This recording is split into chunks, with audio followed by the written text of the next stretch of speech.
C'est très intéressant.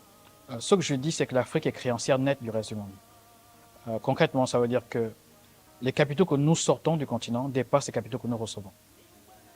Lorsque vous regardez les flux d'investissement direct étranger, lorsque vous regardez ce que nous empruntons, vous voyez bien que ce qui sort du continent dépasse cela.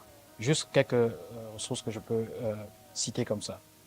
Les flux financiers illicites, jusqu'ici, c'était à peu près 50 milliards de dollars chaque année qui sortaient. Il y a un mois, le président ghanéen a indiqué que c'était plus de 80 milliards aujourd'hui. Donc nous avons 80 milliards de dollars qui sortent du continent. Nous sommes la région du monde où les résidents ont le plus de comptes offshore. Lorsque vous regardez les statistiques de la Banque de règlement internationaux, vous regardez ce que les résidents africains, que ce soit les entreprises ou les particuliers, ce qu'ils disposent à l'étranger, c'est significatif et ça peut contribuer significativement au développement. Lorsque vous regardez nos réserves de change, qui sont essentiellement placées à l'extérieur parce que nous investissons dans des actifs qui sont 2A, 3A, etc., c'est 400, 500 milliards de dollars. Et donc, c'est énorme.